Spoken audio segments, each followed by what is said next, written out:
So this is our measurement unit. And we're going to be doing conversions between a bunch of different things.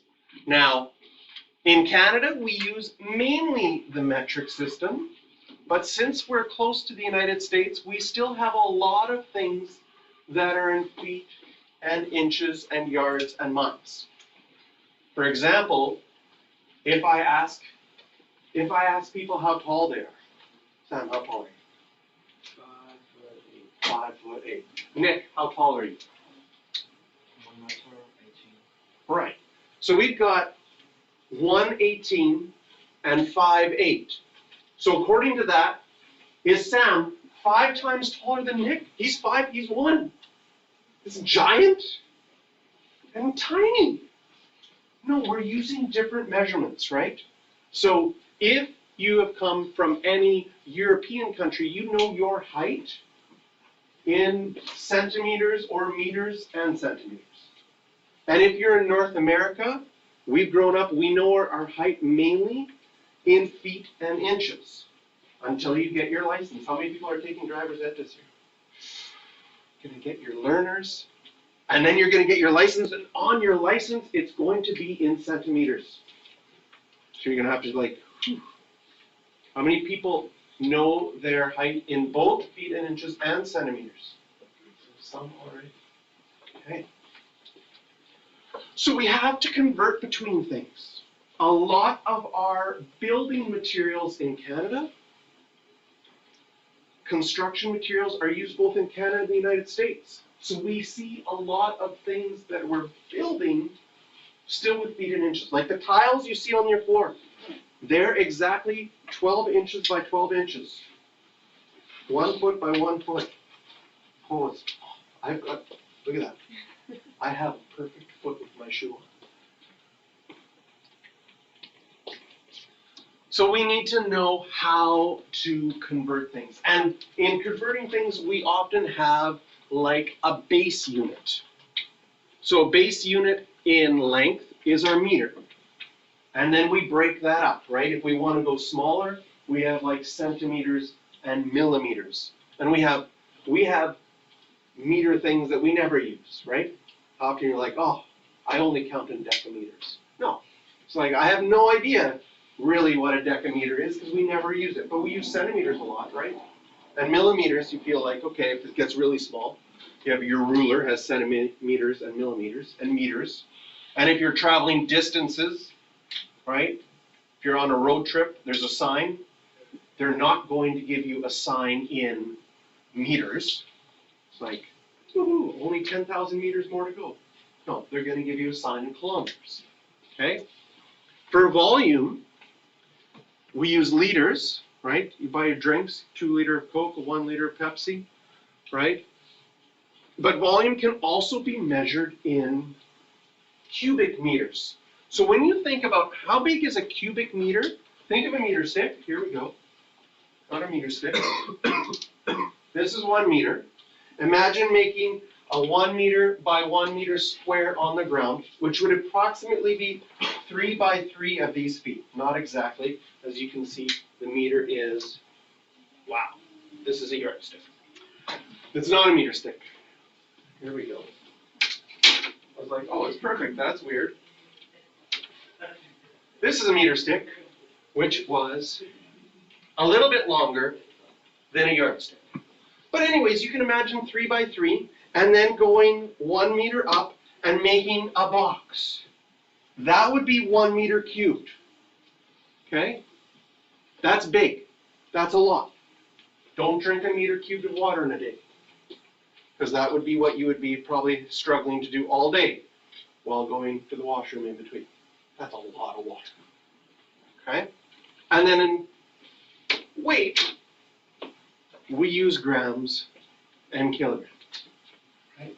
But in the past, there was all sorts of different things, because before we had our metric system, and the metric system was invented because when you're doing trade or you're trying to communicate with someone else, and they're using different ways of measuring, it gets confusing, right? Like, I just bought 4 feet of rope from someone. But they used their 2-year-old. And it was only this long. I'd be mad. Well, because their feet are different than my feet. And that's a problem. So we wanted to standardize things to make it the same everywhere, right? Like weights used to be stones. Well, 4 stones, what is that? Big stones, little stones? Is that different than a rock? I don't know. It would be confusing. So the metric system standardized things. And the ones that we're used to are the base, right? The base is like 1 meter. And then in these prefixes, this is kind of cool, right? Like, you know centimeter, which is 1/100, 100. A millimeter is 1/1,000,000 of a meter. But then you have these like decimeter. Here's your decameter, right? A decameter is 10 meters. Hectometer, kilometer, that one we have. Megameter. Just even sounds funny because there's ones that we don't use. But we have all of these conversions. Micrometer. And so we can do our conversions with this.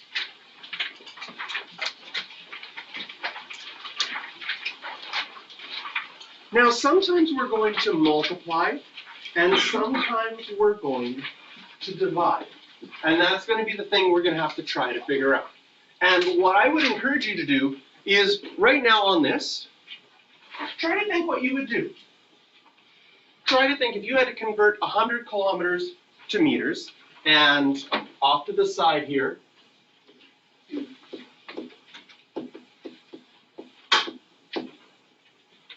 one kilometer is 1,000 meters. Look on our chart from before, right? You have one of those kilometers, that's 1,000 of our meters. So we have to decide if we want to multiply or divide.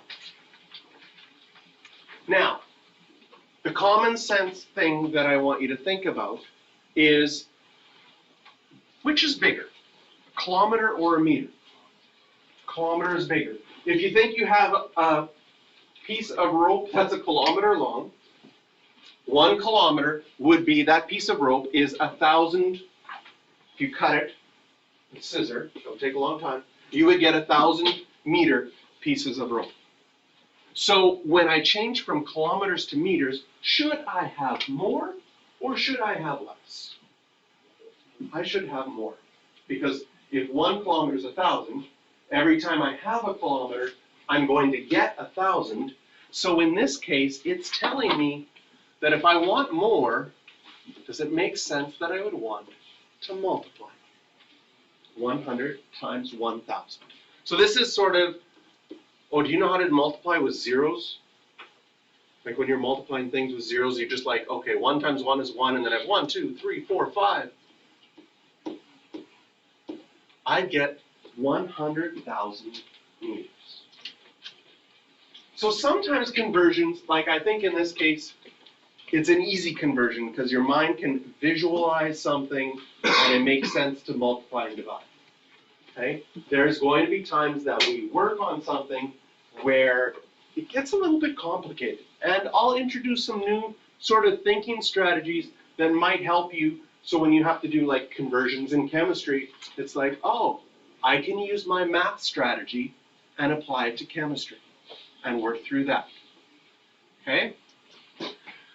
So first of all, now we have millimeters and centimeters.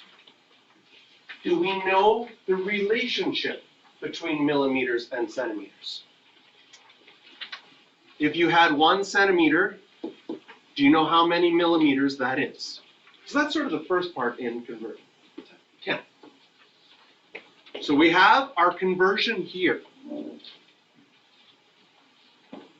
Millimeters are smaller than centimeters. So does it make sense that if I had 100 millimeters, I should have less centimeters when I'm done?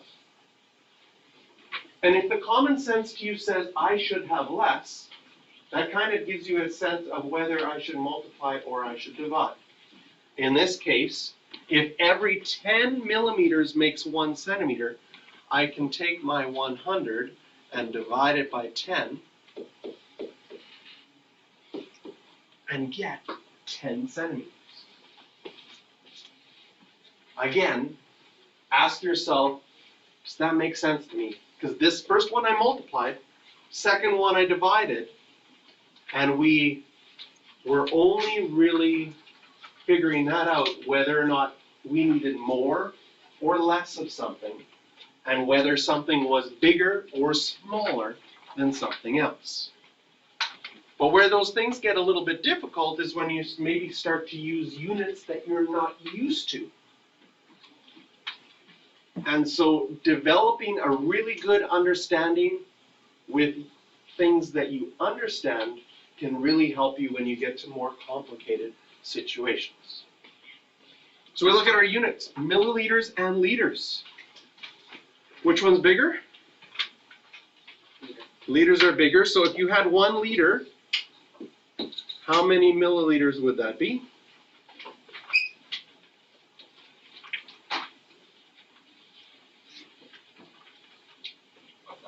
1,000.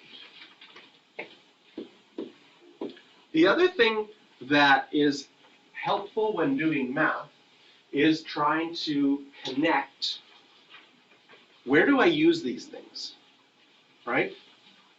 Where's the most common place that you see milliliters and liters for you?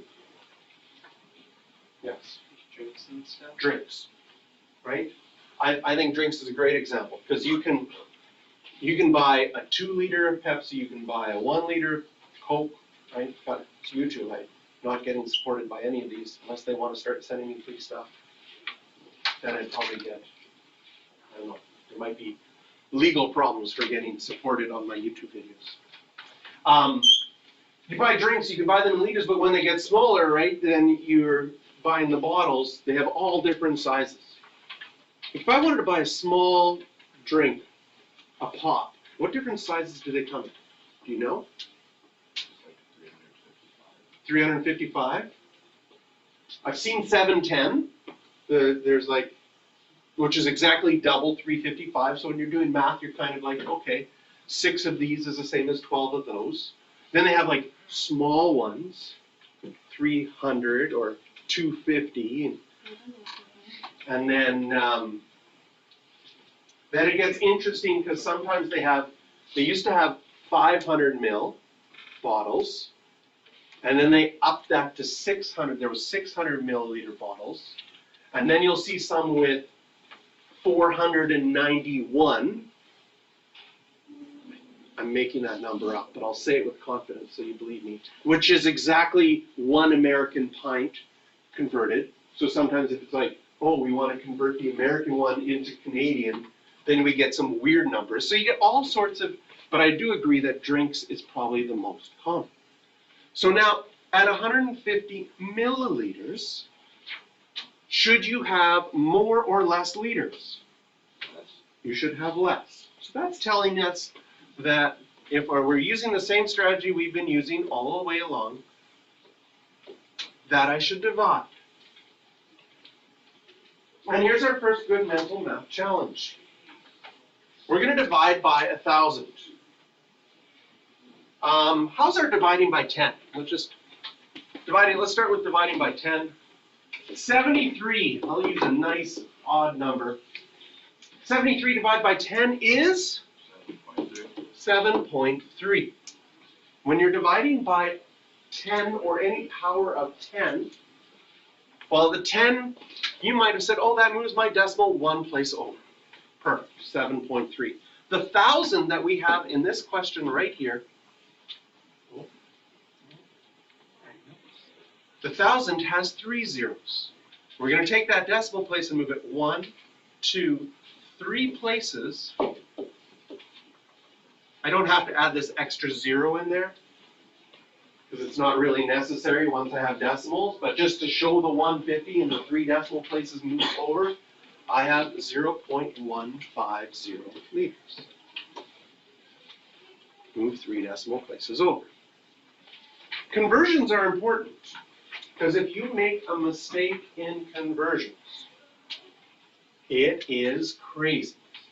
Sometimes on the grade 12 applied exam, they used to have a project part where you had to build something and you had to do lots of conversions. And I wanted to add something to the project where after you did your conversions, you had to go to Home Depot because they had to usually build something.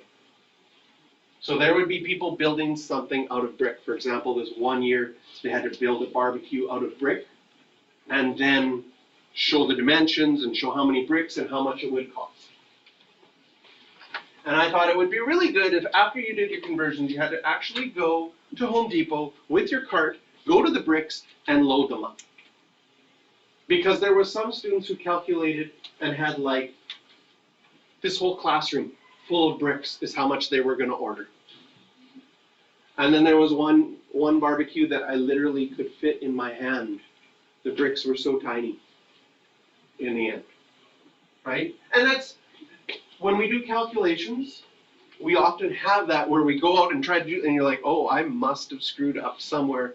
Because if you were loading your cart of bricks and you're like, I need 10 million of these, something went wrong, right? But when we're doing math on paper, sometimes we don't take the time to think about what do our results actually mean. Okay, I want you to try the next couple on your own. So we've got, what do we got? 3 left there. Oh, I missed the grams one. There it is. Yeah, we've got 3 left there, and they're getting a little trickier because I don't think you think very much about centigrams. So you're going to have to look at your chart and think about which way you're moving. And for each of them, just like we did in these first ones, we started off by seeing the relationship between the two things. Like, what was the relationship between kilometers and meters? So now you have to figure out, what is your relationship between grams and centigrams? And that's in our chart. The base is the gram. If I have centigrams, that's going to 1/100. So as far as the relationship goes, you want to see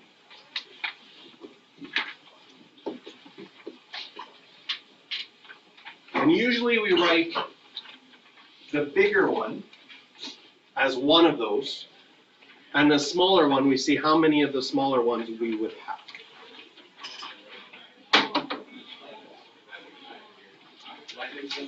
So try this.